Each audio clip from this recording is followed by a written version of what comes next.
Hello and welcome to Humor Me. I'm your host, Susanne Boitano. This evening, I have Nick Zaino on the show. He is the creator of Boston Comedy Radio, a streaming show on Live 365. Nick, thanks for being here this evening. Well, thanks for having me. So tell us, how did you get interested in comedy? What got you in that field? Well, I've always loved it since I was a little kid. I loved Steve Martin and Saturday Night Live. When I was a kid, I used to bring Shelley Berman records to show and tell, which was probably not what the average fifth grader was doing at that time. And I got into writing about it after college because the Buffalo News, I lived in upstate New York at the time, needed somebody to cover comedy. And it felt like a great opportunity. So that's when I started covering comedy and writing about it for a living, and then moved to Boston and wrote for the Boston Phoenix, and I've been writing for the Boston Globe since 2001. Were you a class clown or just by proximity? Kind of. I don't know. Mike Birbiglia has that whole bit about how there's more than one class clown. There's like a hierarchy of class clown. Like I was always irritated when somebody else got named class clown, but I think I was sort of third tier class clown because I was maybe a bit too reserved. But I loved comedy albums. I loved sketch comedy on TV. I would stay up to watch the comedian on, well, when I was a kid, there was basically just Carson and Letterman.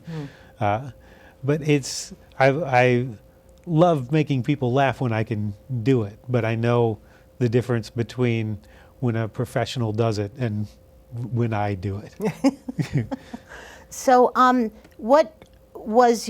did you get the concept of doing a live stream and taking all of Boston comedy, or as much as you could, and bringing it to people? When did you get this idea? Well, I had seen a couple of stations. My alma mater, University at Buffalo, had created Subject Radio because the radio station for the university had sort of gone under, and some alumni wanted to create that. And my friend Susan Kopp also has Oh Hello Boston, and I began to see what it would take to actually create a radio station.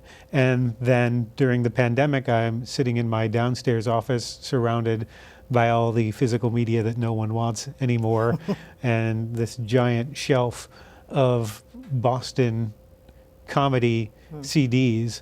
And I started thinking, how hard would it be to just put everything I have online and make that a radio station? I'd seen that you can feed things into Live 365 as an app, and you just upload your library, and if you want, that can be the end of it. That can be your whole station, and there are a bunch of stations that are like that. There are varying degrees of people who do voiceovers or live shows or sell their own ad space. So it sort of runs the gamut. If you go to Live 365, you can see a lot of stations on there. And I had also started a presentation on the 100 Years of Boston Comedy. And so those things started to dovetail together. As I was researching more history, I was buying more old albums and trying to put that whole spectrum together, and that wound up on the radio station, and it became, as these projects often do with me, sort of a compulsion. So at first I thought, I can just put all these tracks on the station and have the auto DJ do it, and I think, but what if I did a concert calendar every week? Okay, so I'll record that and I'll put that up 10 times a day. Well, some people aren't going to want profanity in it, so what if I did, devoted some hours of the day to clean comedy? So okay, now I've got the mostly clean comedy show that airs 3 times a day. What if I were to spotlight one classic track and call that the classics and do that? So I've got all this programming that's developing Now, a lot of it's on there. I do field reports, which is I'm out at comedy shows in my capacity as a freelance writer for the Boston Globe. So I'll just take a recorder with me and sneak off into a corner and talk to somebody for 5 or 10 minutes and just put that up. So I've got all of those sort of things now to try to make it seem more human and less automated. I've got a lot of local comedians or comedians that used to, that came from this scene, doing station IDs, like Kelly McFarland is on there, DJ Hazard is on there, Aaron McGuire is on there, Red Peters, who used to do the sort of novelty music song station for Howard Stern on XM radio. He's got a bunch of tracks on there, and he's also done a bunch of station IDs for me. And I'll thank him because he's been very helpful, because there were many, many months where this station was just an idea where I talked people's ears off about it. Not unlike I'm doing now. But yeah, it's still developing. There are other shows that I want to put up. There'll be an hour interview show eventually. There'll be an old time radio hour that'll have things like Bob and Ray on it, and Fred Allen, who started out in vaudeville here, and also Albert Brooks's dad. Harry Einstein was a comedian who went by the name of Park Your Carcass, had a half-hour show on, and that lasted for, I think, was it 3 or 4 years? So, and there'll be a show dedicated to Maine humor eventually. There's a lot I want to explore. That it's just my main limit is how much work I can do, and also have some semblance of also a day job and friends and family. Right, exactly. So real variety, everything you can get your hands. What was the biggest challenge in compiling all of these gems? There's a lot there are a lot of comedians that never recorded anything. Or they recorded something I can't use. I can't use somebody's Tonight Show because I don't have permission to do that. So there are some copyright restrictions to it. I have been able to seek out some stuff. Like, it didn't seem right to have Boston Comedy Radio without Teddy Bergeron on there. And I saw him when I first came to this scene and started covering it. And he had a lot of stuff, but he had maybe 5 or 6 absolutely just perfect, spotless, wonderful routines.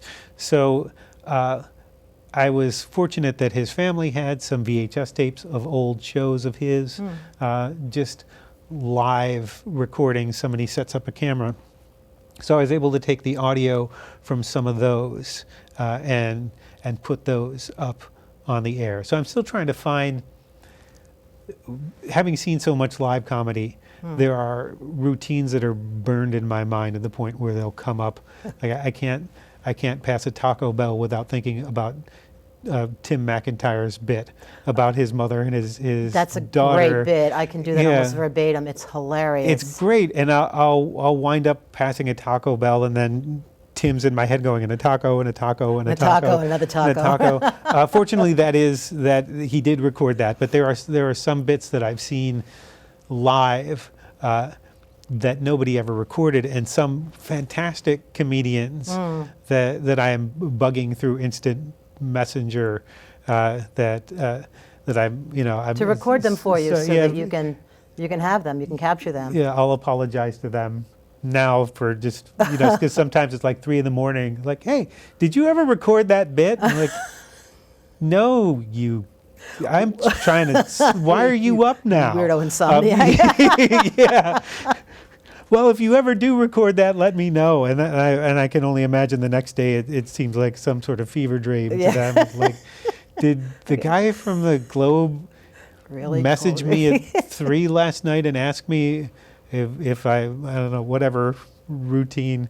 So a little bit of obsessiveness with the subject definitely helps in getting everything on there. Yeah, and the obsession is enjoyable, which is I don't know if that's a problem yet. It's helpful in a lot of ways because it's helped me to research for the presentation, and it's helped me to find things that like David Mish has a song called Somerville, and I didn't know of him. I knew him as an author, not as a musical comedian or as a comedian. I did, and somebody at one of the presentations that I did at a library said, "Hey, what about this guy?" And I was able to find, scrounge around on the internet and find the because it's not available for download digital anywhere as far as I know. I found the actual 45 and ordered that and digitized that and put that That's great. on the air. And I'm still looking, every corner that I can find for something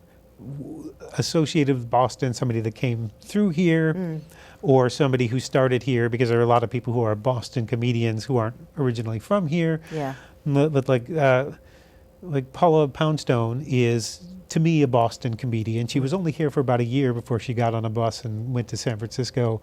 And I think they have at least equal, if not more, claim to her but I don't think the comedians think of themselves as a Boston comedian. Why do you want to include her, you feel, because her tenor or her what makes her a Boston comedian and not someone who was here? Like, what is your criterion if people are somewhat transient through the scene? If somebody spent a good amount of time here, or if they came up through this scene, or they spent a few years developing in this scene, or if they're from here and started somewhere else, there are a lot of different sort of criteria as to what makes a Boston comic. There are some people who are probably more rigid about, you have to be from a certain place and you have to have never left, but I feel like if you contributed to the palette of the scene, maybe that's a terrible metaphor, but if you contributed to the scene in some way,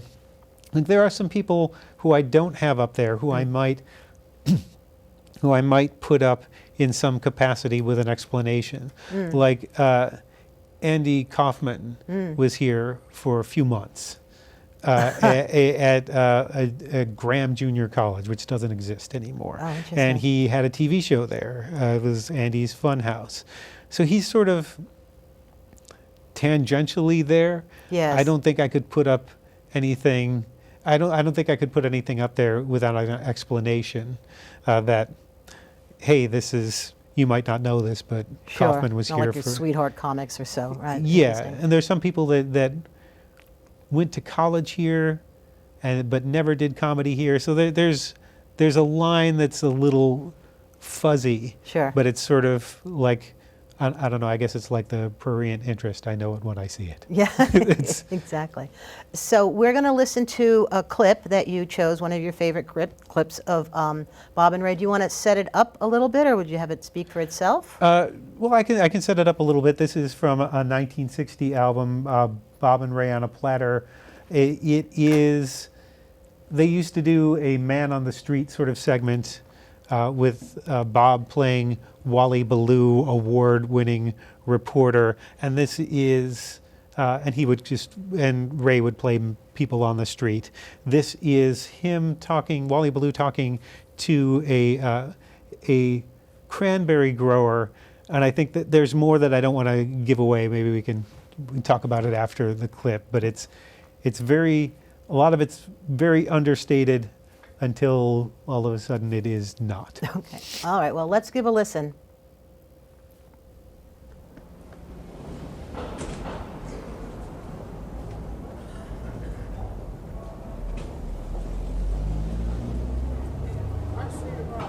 And this is radio's highly regarded Wally Ballou with another Man on the Street broadcast in our series of interviews with interesting people from all over this country of ours. I wonder if I could chat with you, sir, just a minute.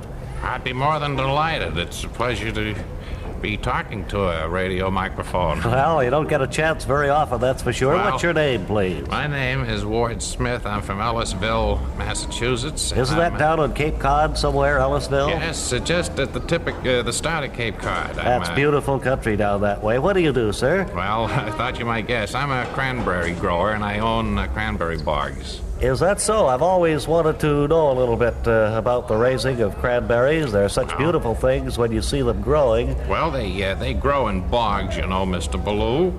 And, You have to be very careful of frosts, don't you? that's right. You have to flood the bogs if there's danger of frost, and then you have to harvest them when they're big and red and ripe and juicy and bitter as anything.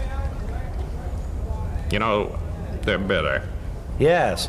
And then, of course, after you harvest them in the fall, I guess, don't you? Yes, late summer. After early you do fall. that, you turn them over for processing. Do you process them yourself? What do you mean by that, Mr. Baloo? By that I mean, do you have your own factory for squeezing the juice out of them? Squeezing the juice out of cranberries? I never heard. Yes, to make cranberry juice, such as Well, you no, find in your cranberry juice cocktail, that sort of thing. Well, now you've triggered me a little. I've never thought of that. Well, that would be a good thing to do with them. Well, I've been selling them in a basket like strawberries, cranberry shortcake, and they really don't move that way. Well, of course, you could also sell them to people who want to make jelly out of them. Cranberry jelly is very delicious. Jelly out of well, is there pectin in them or something? Well, I suppose there is, and you could put certain additives in them. And Cranberry sauce is delicious, with the whole cranberry in it. what would that be, a dessert? Yeah, no, people serve this with things like turkey and certain kinds of meat. Well, There are a great many uses for cranberries, sir, that I think maybe you haven't stumbled upon as yet. Is there any other? Could you use them in any other way? Well, I can't Could think... you make like glass with them? No, I don't think you can make glass out of them. Oh. But You can squeeze, and let me write this down. You can Do you have a squeeze pencil? them. Here's one, yes. Jelly, right? Make jelly out of them. Juice. Cranberry juice. J-U. How do you spell? I-C-E. What? I-C-E. I-C-E. I thought there was a J in juice. J-U-I-C. Oh, J-U-I-C. Cranberry sauce. Yeah. And you can even make cranberry ice cream. It's delicious. Cranberry sherbet. Well, I don't know how to thank you. This is, Quite all right. We're always happy to be of assistance to our... 30 years Interviews. I've been selling them as a whole thing in a basket. Never thought of it. Well, I'm glad we've opened up a new field for you, Mr. Smith, and give our best to everybody back at Cape Cod when you get home. Up in Ellisville, right? I will. Well, there's only one other family there. Well, that's all the news that we see from our vantage point here in the street. And so for this Man in the Street interview, this is radio's Wally Ballou, winner of 7 News Coverage Awards, returning you to our studios.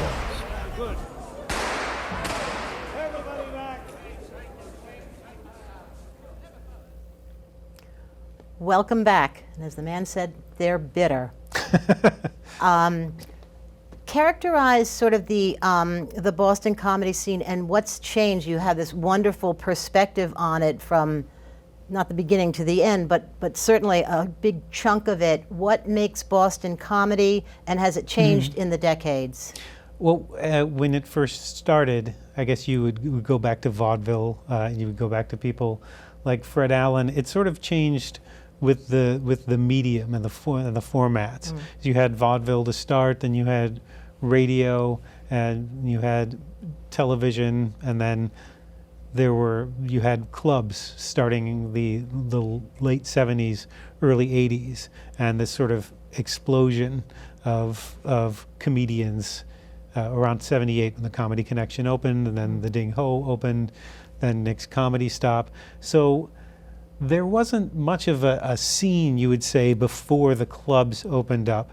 There were a lot of funny people here, but there wasn't really a place for them to do what they did. What do you think it was about the 70s that made it just crack open like that? Was the demand for it, or there was, can you sort of figure, did people want to start talking about things in a way that they hadn't been before? Well, stand-up comedy itself became sort of,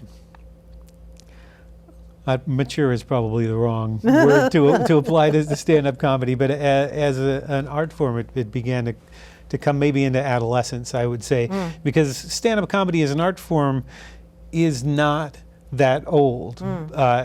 You can maybe say that it started in the 50s, mostly with at least in the modern sense with Mort Saul, although you did have joke tellers in vaudeville. You had people like Frankie Faye, and that's sort of the real inception, but where people started to recognize this as a separate job, as in the late 50s and in the 60s. So comedian was a job that you did on a variety show or opening up for a singer. But then the club scene started to change in the 60s. You had the Improv open up in 63 in New York, and that the idea behind that originally was to have people from Broadway come and sing some songs, and maybe some comedians would do some work as well. And gradually the type of people that came into that place, Richard Pryor and Rodney Dangerfield and Robert Klein, people started to get the idea, well, maybe this is something on its own. And so Bud Friedman never decided to start a comedy club. He wanted a Broadway club. He wanted to be a Broadway producer. But comedy came to the forefront. And then on the West Coast, you had the Comedy Store that opened up several years later. And you had comedians starting to appear on late night shows. So it became more of a job. And that sort of started to reach Boston. I mean, Jay Leno started in the late 60s here, and he was playing places like the Playboy Club. And also, there was a big sort of coastal sort of community. There were clubs, a lot of them in Revere, which is where, Leno tells a story about a club owner telling him not to wear his best clothes to a gig. And he's like, what do you mean? This is a big deal for me. Wears a nice sports jacket, and somebody flicked a lit cigarette butt and landed on his shoulder and burned a hole through it. So, and Bruce Smirnoff is another comic who was here until about 74. He tells me that there was mainly he would play gong shows at the ground round at the Prudential Center. And he would be irritated because he never got out more than a couple sentences, because there would be a band, and they would give like 3 audience members a drumstick, and they would hit a cymbal to gong you. And he said he never got out more than a couple of sentences. So it wasn't a terribly hospitable environment. Yeah, even dignified. No. Well, then Sean Morey, who was a street performer, a juggler, a musician, and a comedian, started playing around Faneuil Hall. He started playing at the Charles Playhouse, and 2 of his students, Bill Downs and Paul Barclay, sort of took up that mantle and made the Charles Playhouse into the Comedy Connection, because they wanted to do comedy, and they wanted to have comedians around. And by that time, the Improv and the Comedy Store were sort of established. There was an idea of what a comedy club was, which didn't really exist before.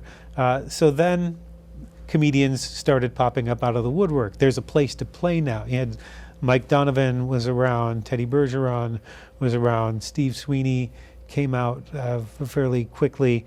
You had maybe a group of 10 or 12 core comedians. Steve Morris wrote about this for the Globe early on, and then it was like 80 or 81, he wrote a piece about how the comedy scene was exploding. And in the course of maybe 3-4 years, it went from 10 to 12 to 20 to 30 to I think he said there were maybe 60 comics or something in town. By the time the more of the clubs started opening up, by the time you had Nick's and you had Stitches, Just exploded at a certain point. Yeah, because people wanted to do it. Yeah. And it was new, it was novel, Yeah. and there was money in it, or sometimes cocaine in it, depending on what club you played and Sure. what your understanding of what you were going to get for it was. And then comedians started coming here from other places. Ken Rogerson came in here. I think he was in Chicago before Jonathan Katz came to this scene. Barry Crimmins had come here at the very beginning of the scene and took over the Ding Ho from Downs and Barclay, who started the room, but then Crimmins sort of made it into what it was. Crimmins and DJ Hazard and Lenny Clark and Tony V and a lot of these other comics, and it just sort of grew from there. Bobcat Goldthwait and Tom Kenny, who people know as the voice of SpongeBob SquarePants, followed Crimmins here from Syracuse. So we became a hub for comedy. Yeah, there were a lot of comics here, and there were a lot of comics who came here. I think mostly after Stephen Wright's Tonight Show, and oh yes, that was quite a watershed event for everyone. Everyone thought they were going to be in line next. Everyone was going to sort of move up incrementally. Yeah, didn't quite happen. One last question: if you had to define a Boston comic, what is sort of the tenor? What would you say that we add to the comedy scene? Like, what is sort of the personality, or what makes a Boston comedian other than locale? I think it's the audiences that make that, because of the way that I'll often say it is that if you're playing to an audience in Boston, you might have a table of pipe fitters here and a table of kids from MIT here, and the pipe fitters are reading Kierkegaard, and the MIT kids just want to hear fart jokes. So you don't know, it keeps you on your toes. And I was surprised to hear Norm Crosby say, he faced a variety of audiences of every race and every sense of humor, and that helped him. I hadn't really thought of Boston as a place terribly racially diverse in terms of audiences. But Sam Jay said the same thing to me just recently. Her caveat was, those audiences weren't always mixed together, but you could play all of the audiences coming up, and she got to play them early in her career. So there's not there is a fast-talking, sort of sarcastic kind of comic that people think is a Boston kind of comic, and that's true. You do have Bill Burr, and you have Dennis Leary. You have Lenny Clark. You could point to a lot of examples of that. But you also have Paula Poundstone and Stephen Wright and Chris Fleming came from here. Z-Way grew up here. You have Mike Birbiglia, who is not that sort of standard template that you would think of as a Boston comic. You have oddballs. DJ Hazard and Stephen Wright have this strange, wonderful imagination. There are a lot of different kinds of comedy that came out of here. Interesting. And Rusty Warren came out of here, and Tom Lehrer. And so diversity really of the comedians and of the audience, you would say. I think Wonderful. you have to, if you want to make those people laugh, you've got a job ahead of you, and by the time you leave here, if you've done that, you can play anywhere. That's great. Nick, thank you so much. This was really interesting, and I hope the audience enjoyed it. Thank you so much for tuning in to Humor Me. I'm your host, Susanne Boitano. We'll see you next month.